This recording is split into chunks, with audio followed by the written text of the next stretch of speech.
Hey folks, Kilt-Man here. Kilt-Man at your services. How are you all? Hope you're all doing very, very well.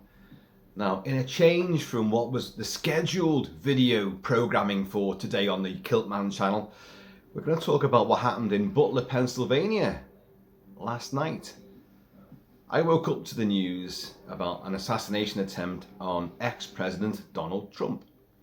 And by the way, no politics. This is a politics-free zone, okay? We don't care either way. What I'm intrigued about and a little bit worried about is the security team's reactions to what happened, what unfolded at Donald Trump's rally in this location. A big open sort of playing field. You've got, I think, he has rallies of about 50,000 oftentimes. I don't think this was anywhere near that. But Donald Trump has, being an ex-president of the United States of America, he has a guaranteed lifetime of Secret Service protection team. And he also has his own protection team as well. And now he's campaigning again. He's also got law enforcement and other agencies are involved. This is America all over. America. I've served with American troops. I know America. I know the American system.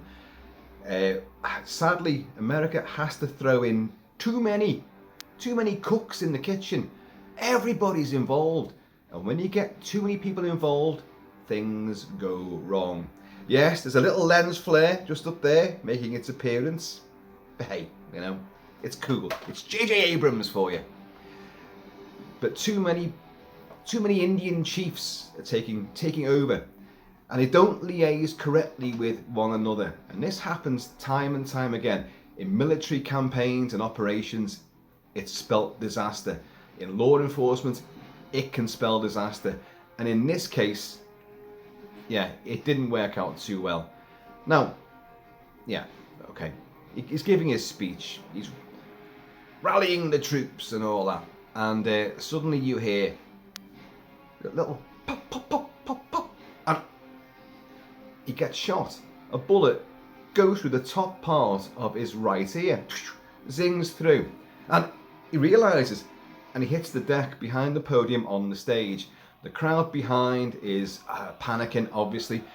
Secret Service do leap on him. You don't quite. I've seen various bits of footage about this, and they're all from sort of different angles and different timings, but Secret Service do leap on top of him. And then the shit begins. Now, okay, before we go into all that, right, I think the guy's name, Thomas Matthew Crooks, is the now dead suspect assassin. He was positioned on a roof 200 to 250 yards away, right? Two buildings very close together. I think there's actually gangways, but you could actually jump across quite easily. And one building had a very flat roof. It looks, on the images I've seen, it almost looks corrugated. I don't know, but anyway, you could jump across from one to the other. And the other one seems to have a slight incline to it, very, very slight. Probably because there's some kind of front fascia on that building's entrance, and the roof sort of goes up around that.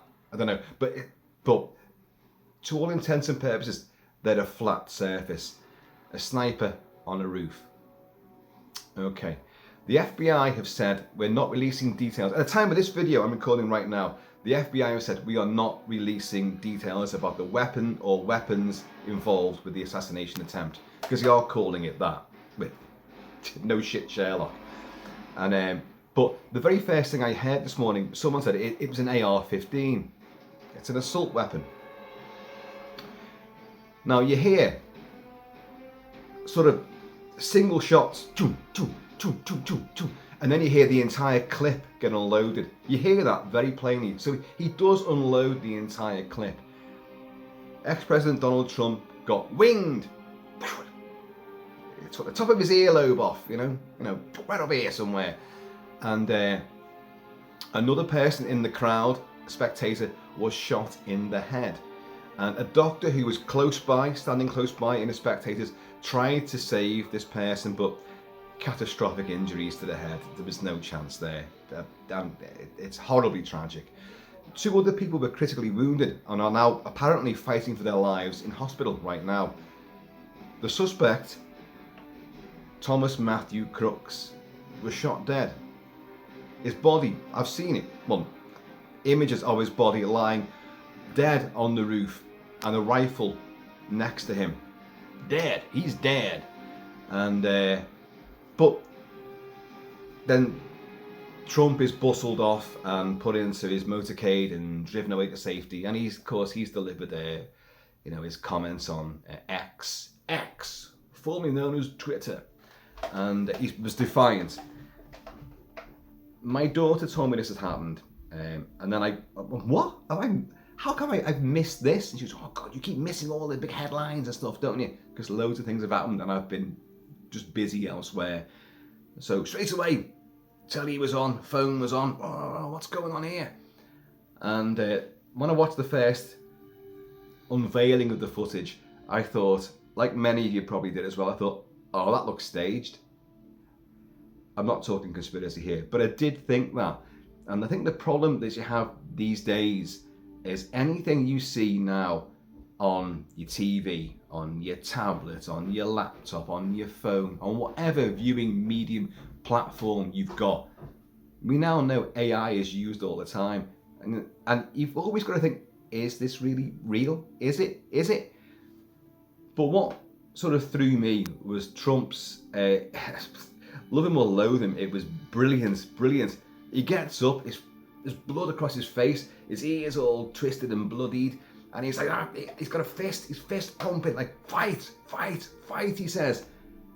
What a fantastic bit of kudos for him.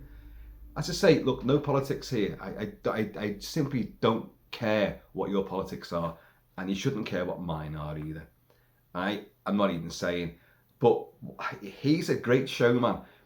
If this is genuine, and I do think it is, if this is genuine, my God, he was quick on his feet to seal the deal. Look, they try to take me out, they try to shoot me in the head, and I'm still here. Fight. Blood on his face, and he's like, ah. I never had any doubts that he would not win this campaign and become the next president of the United States. But this has guaranteed it. You don't even need my word for it. You all know this has sealed the deal for him now. No one is surprised that someone took a pot shot at Trump. I can tell you now that there's been other attempts. There has, and a lot of attempts on these people are intercepted very, very early, because assassins, unless they're professionals, unless they really know what they're doing, and they're organised and they have like people around them to protect them, would-be assassins tend to blab. They do.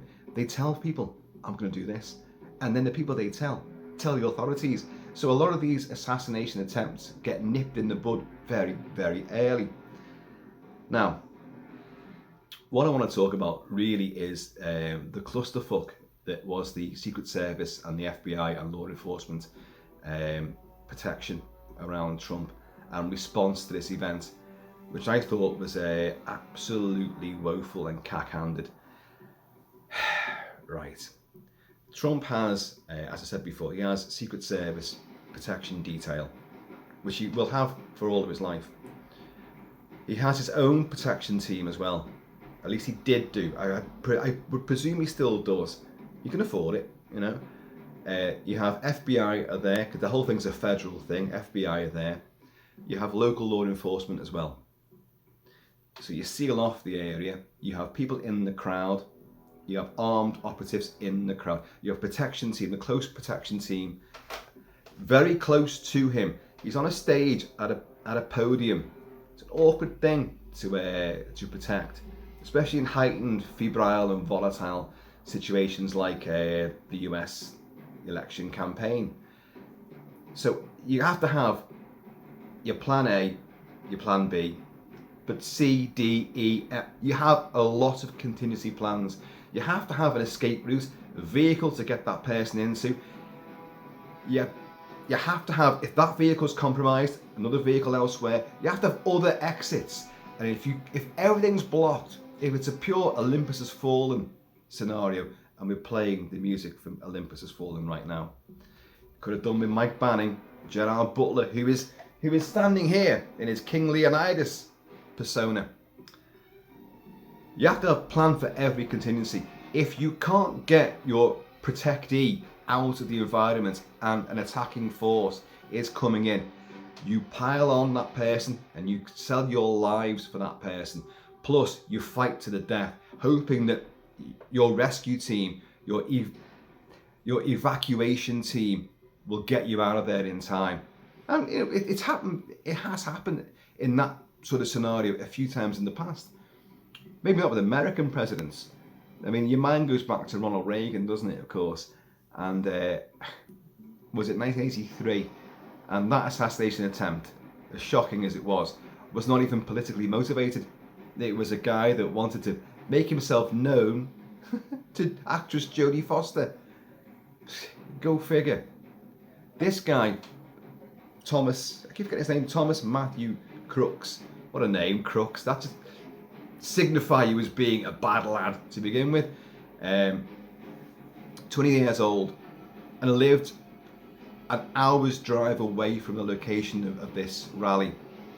I think first report said he had an AR-15. He may have had other weapons too. The FBI are now saying we're not disclosing what weapons he had. He was wearing a grey t-shirt with the stars and bars on one sleeve, and the slogan of a YouTube channel, which is part of a firearms surplus store called, I think they're called Demolition Ranch or something. Oh, a bit of advertising for you there, guys. Don't forget Kilt-Man now. So he's wearing that t-shirt, which is their logo from their YouTube channel and their store. Thank God he wasn't wearing like a Kilt-Man logo t-shirt, or wearing a kilt for that matter. I don't know the shit I'd be in right now. But anyway, but only 20 years old. The FBI have said you don't know the motivation at all for why he did this. Was it political? Was he trying to get recognition? Was he just, there's loons out there. There's millions of loons out there. Now, my point is, there was a witness, in fact several in the spectators, who saw this guy on one roof move from one roof to the other. They're very close together. And this guy, I think his surname was Mesa, I think it was. And I saw him in an interview and he was really shaken. Some people act really well, but you know, these professional trauma actors, yeah, and you know what I'm talking about. I don't believe this guy was any kind of performer. This guy was, he was agitated, jittery, relaying the information correctly, but he was in shock. And he'd seen this guy on the roof and thought, hang on a second, that does not look right. So he went to a police officer, you know, obviously a Butler copper, not a butler and a copper, but a copper in the town of Butler. And said, look, there's a guy on that roof over there. And he pointed to where the guy was, but the guy, he couldn't see him. So the copper just ignored it initially. And then someone else said, no, there's a guy on that roof. You should check this out. If you come to this location, you can see him better. And the copper dawdled around and, you know, oh, maybe I'll have a look at this. Could have been nipped in the bud. Many moments were lost there.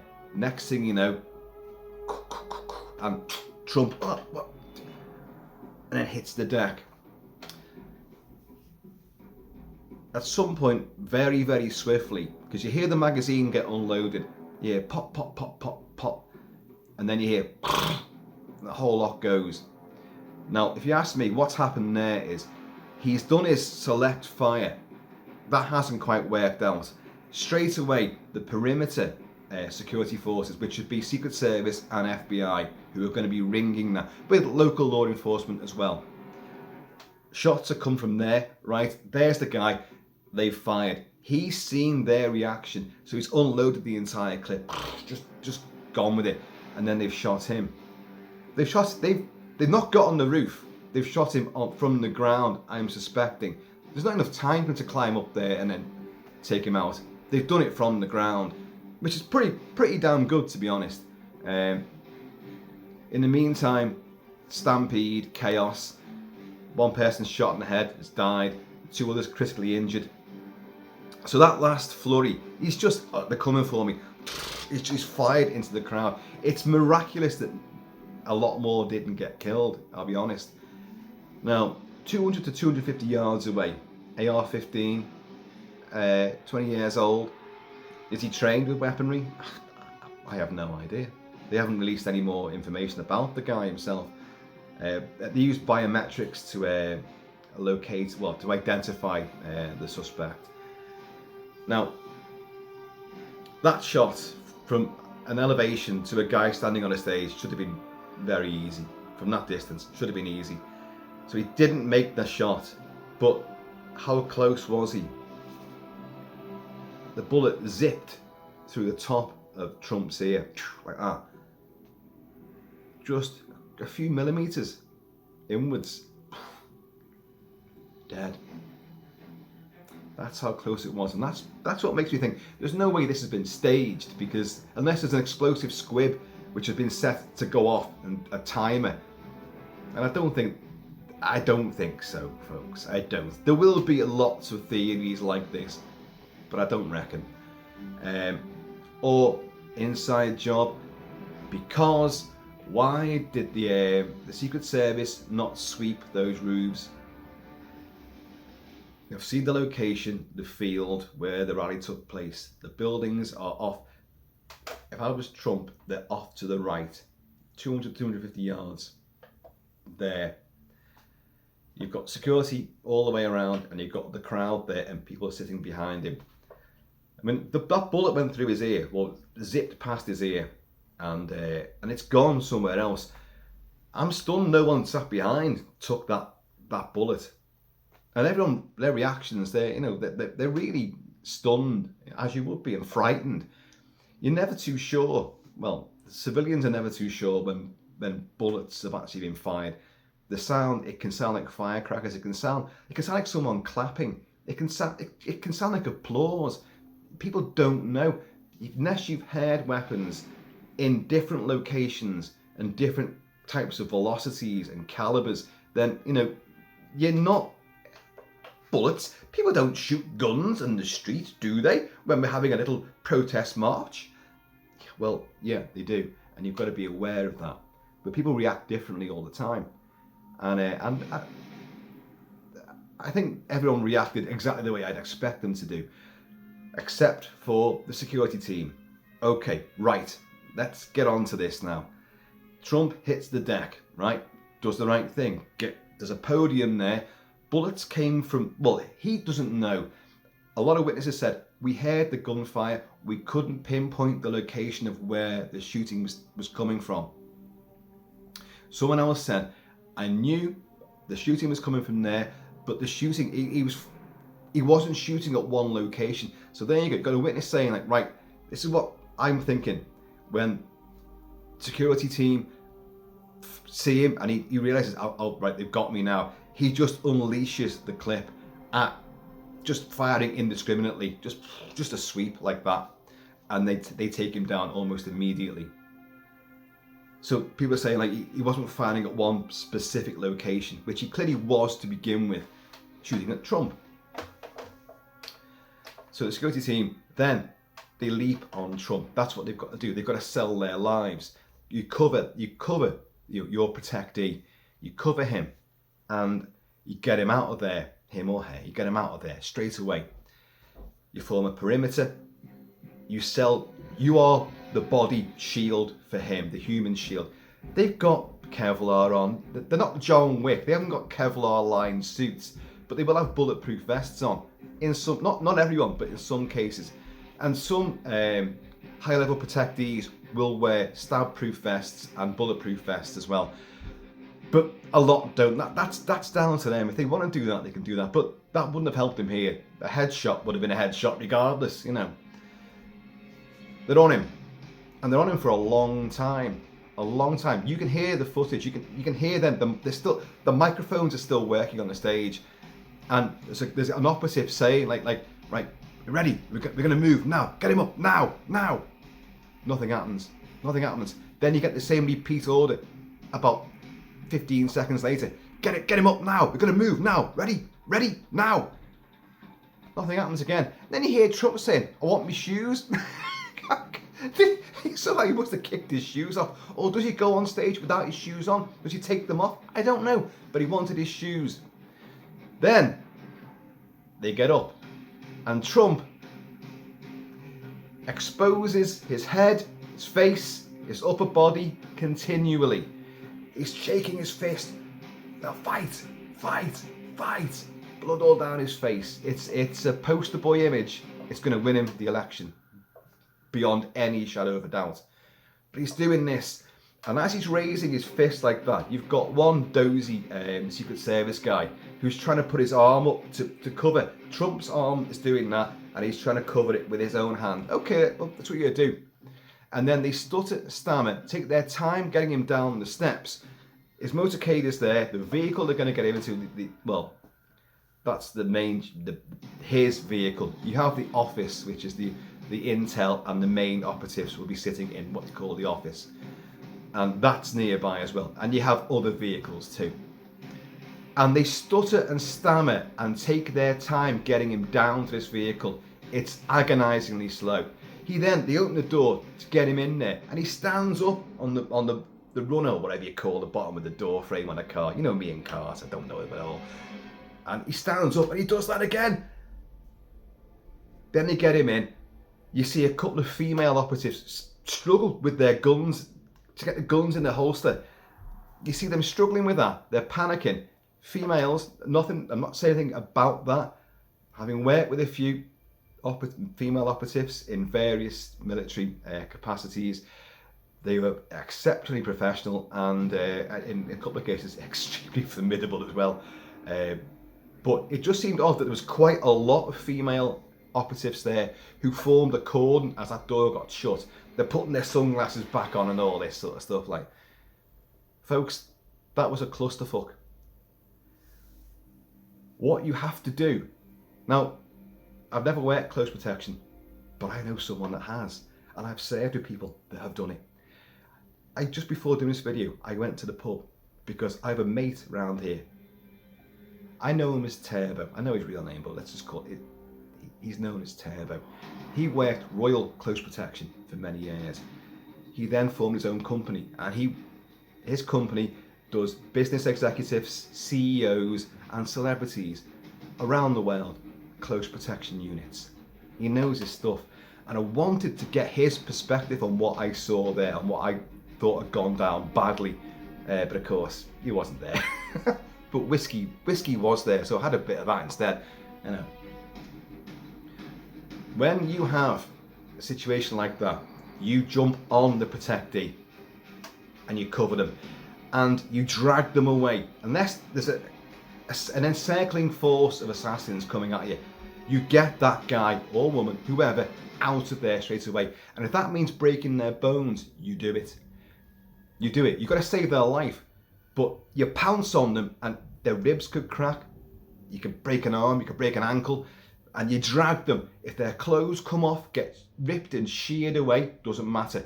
You drag them across concrete and you get them into the safe vehicle and you get them out of that entire zone immediately. These guys took fucking far too long. That was an embarrassment, a genuine embarrassment. Trump has come out and said, like, he's praised the Secret Service. Well, he would say that because he didn't die. But he didn't die because the guy didn't aim correctly. But they did not save him at all. Okay, your sniper, your assassin was taken out very quickly by your perimeter security force, who should have been on that roof. If you've got someone of any importance and there's a potential threat to life, which there's always going to be a potential threat to life of a president or a presidential candidate or a politician or a bigwig star in the limelight. Roofs are the obvious thing. Someone could be on them. There should have been someone from Secret Service on that roof. Why wasn't there? You allowed someone to get up there with a rifle. They then get spotted by people in the crowd who then make their suspicions known. And a copper just dilly-daddles around. What? Giving time for this guy to load up, take aim, and unleash. Okay, then it gets taken down very quickly, I suspect. I've not seen footage of that. I don't know if you guys have. I don't know. Someone will have footage of that. Someone will have, because everyone's got the cameras out, haven't they? Because it's funny, Trump was on the deck. His blood, his ear's been sliced. Blood all over him, but everyone's like that. There's gunfire raking into the crowd, and everyone's still like that with their phones. Because people are stupid like that, And but at least he was taken out pretty quickly after his actual attack. But he should have been caught before then. There should have been someone on the roof so he couldn't have got there. And that copper should have really listened and called it in. So they zeroed in on this guy. Right, there is someone on that roof. Radio contact. They pounced on Trump. Even while he's just talking, no shots have been fired. If you've got any suspicion that there's someone who could be up to no good on a roof or in the crowd, you jump on the guy, you get him out. And as I said before, you don't fuck around with that. You get him out immediately. What the hell were you playing at? We're going now. Lift him now. We go. And they don't. They go nowhere. More seconds pass. They try again. Still nothing happens. Get the guy out of there. And then he stand up and he's on plain show. Now, okay, there is this. Let me just have a swig of this. Cheers, y'all. Trump is a very demonstrative character. He's powerful, he's big, he's arrogant, he's full of confidence and full of ego. He used this. He knew straight away, and he's up there like that, giving it loads, and the blood smear in his face. He's made the classic. Totally, that this moment has defined him now. Whatever your views on him are, but it's made him. Inadvertently, this guy has just made Trump the next president of the United States. And but you may have a protectee that fights back. People act very strangely when they're under duress and when they're frightened, when they're agitated, when they're shocked. People act very strangely. They don't do what you think they're going to do. But these guys are trained. It doesn't matter what he does. And you hurt him. Because your job is to get him out of there ASAP. You take the bullets, you take the knife, you absorb the blast from a bomb or whatever. But your job, protect him. And if that means breaking his bones and dragging him across concrete and down steps and throwing him into a vehicle, that's what you do. They did not do that. They gave him every chance to be exposed and fired upon again. They didn't know there weren't other shooters in the crowd. No one knew. This guy seemingly was a lone wolf, but, they weren't to know that. The threat has to be neutralised, but they don't know that there's not more threats dotted around that particular event. And you have to assume the worst. There could be an encircling mob about to descend upon him. The right thing, they jumped on him, great. But they kept him down for too long, and then they stood him up, and they really fucked about with getting him into that vehicle. They were rattled. Too much business with the sunglasses. What the fuck with the sunglasses? Oh God, you've got to do the trade book, bloody the movie cult look of FBI and Secret Service. Got the shades on. Well, there's a reason why they wear them. You don't want eye recognition and all that. But that's beside the point. Stop fucking around with your suits and your ties. Just get the job done. He didn't die. He wasn't killed. He was not assassinated. But really, if I was Trump, I'd be sacking that team. I'd be wanting. That's going to happen anyway. These guys will be rotated out. They'll be moved on, and that will be assessed. There'll be a massive inquiry into. Aren't you sick of inquiries? Things go wrong. Things get looked at. Police cases and just FBI. Everything gets looked into now. They're always investigated. This one needs to be, and that team needs to be fucking removed. As I say, I've not got Turbo's point of view on this. He may have a different perspective. He may throw in a couple of issues which I haven't thought about. As I say, I've been involved in certain scenarios, 3 which potential sniper involvement, one of which was a sniper, but not only a sniper, something else took place as well, which was a lot bigger. And but we can't go into that. But what I saw there amounted to a typical clusterfuck. Too many people not acting as one unit. Jump on, cordon, protect, get him out. And you don't stand him up, you fucking drag him. You carry him low level, and you get him and you throw him in the fucking vehicle.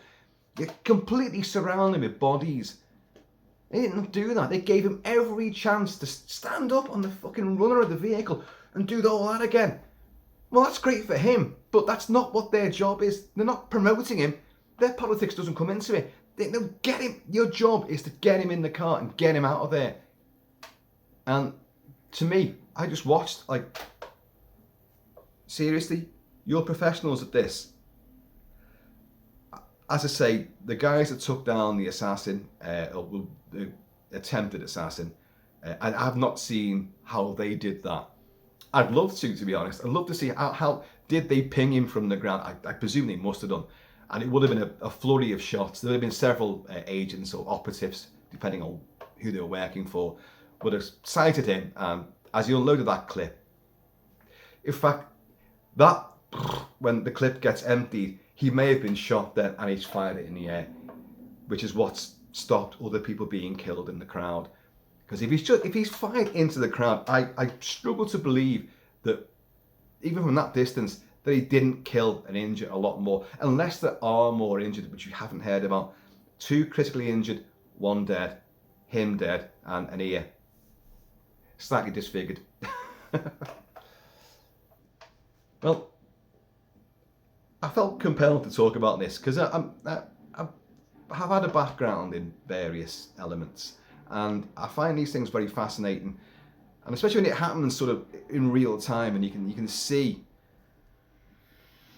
So I don't know, and in recent times, violence against politicians has really racked up. Murders in this country, knifings, stabbings, and all sorts of intimidation, threats, and entire mobs, 1,000 strong, camped outside certain politicians' houses and chanting to behead them.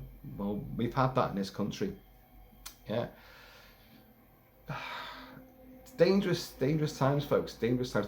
Times are always dangerous. Just now we have access to 24/7 immediate news footage from distant places where you never heard of, you don't really care about, but it's thrust in your face, and people react to things like this, and you get copycat stuff happens. People get fueled up about things. Social media, the media in general is guilty. It's a double-edged sword. We want news. We need to know what's happening.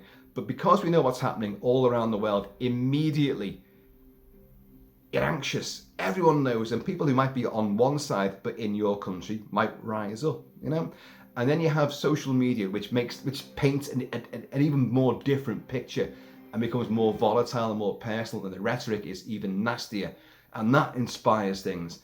So we're living in an age where social media, are literally pushing people into atrocities. We haven't got time to talk about all it. It's much bigger than I'm saying right now. It's much more insidious and far more powerful than you could ever believe. But it is working its black magic. But at the same token, we need it. We want 24/7 news. We want to be able to see things and film things and put it up there and tell your story. Everybody wants to do that, but the repercussion is war. Sorry, but it is. It's happening. But this incident, shocking. As I say, politics don't come into it just because someone standing for their values, their beliefs, and they've got millions and millions of followers, but millions and millions who don't like them, doesn't mean you can kill them. But as I say, we don't know what the motivations were, and you don't. He was 20 years old. Could be anything. Maybe he's trying to get the attention of Jodie Foster. I want to get the attention of Jodie Foster and tell her, don't ever make that mistake of True Detective Night Country ever again, because that was one of the worst things I've ever seen. God awful. Cheers, y'all.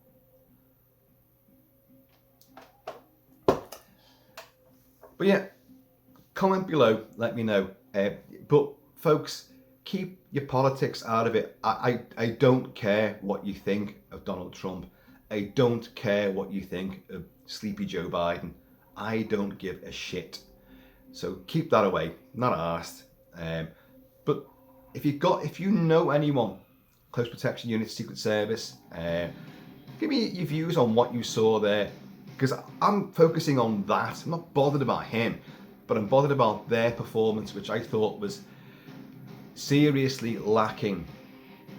If you've got conspiracy theories, there's a rabbit hole. There's a huge rabbit hole right here, right now. I know.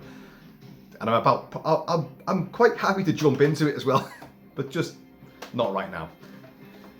So comment below, let me know. Yes, the attempted assassination on ex-President Trump. What I found amusing as well was the amount of people being interviewed, and even media spokespeople, reporters, journos, calling him President Trump.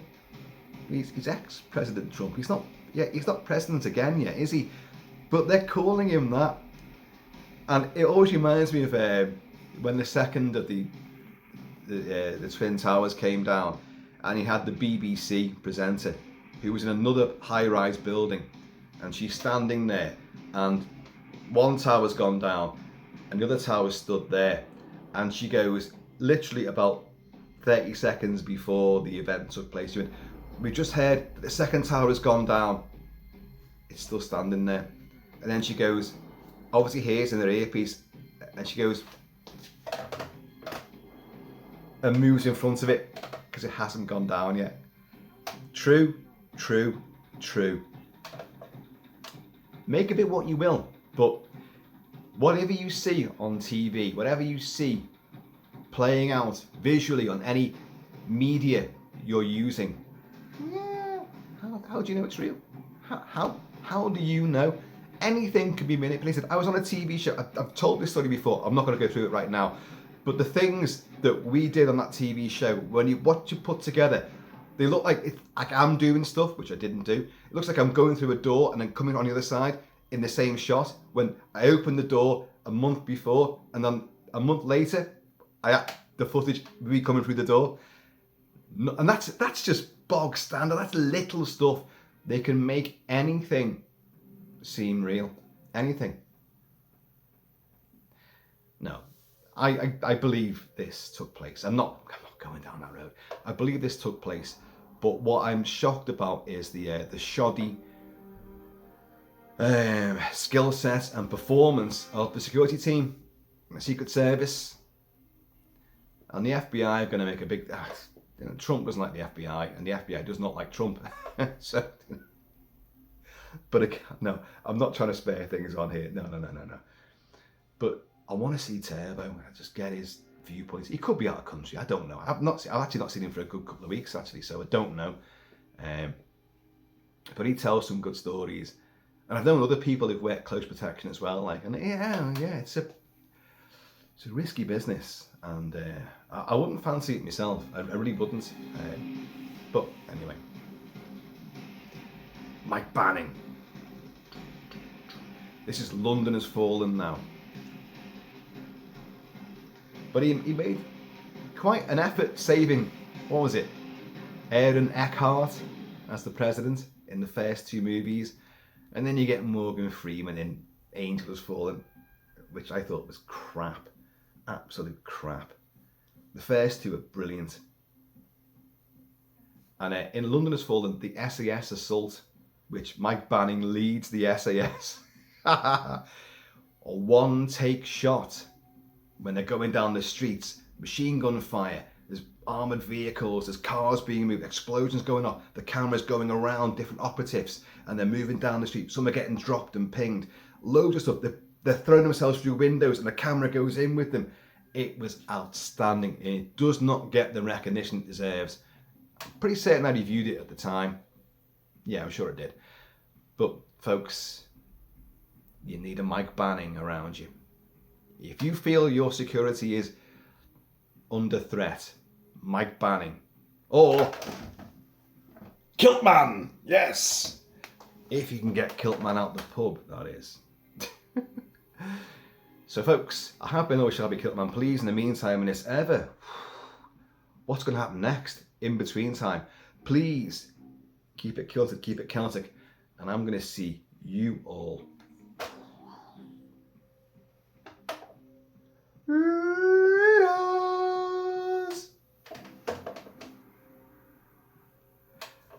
That close to lose that bit just there. Dead. Because it would have took half his skull away. That bullet has just zinged past. In a crowd, you hear pop, pop, pop noises. Don't just think it's someone like clapping or it's a firecracker going off. Always think, and if I were you, folks, steer clear of crowds. Oh, you go to a footy match, a rugby match, Wimbledon, you know. Today we've got the Wimbledon final, right now. We've got the final of the Euros as well. England got into the Euro finals against Spain. No chance. It ain't coming home. But crowds, like in a club, a nightclub, a festival, yeah, you're getting into it. Like, I've always been wary. And I was trained to be exceptionally wary in crowds. You don't know what's around you. People infiltrate, suicide bombers. Always have a way out. Know where you are. Know how to negotiate a crowd that's stampeding in one way. Don't fall under their feet. You won't get up again. So stay tuned for Kilt-Man's next exciting installment of Riot Control. Folks, I'm out of here. Be safe, be happy, be alert.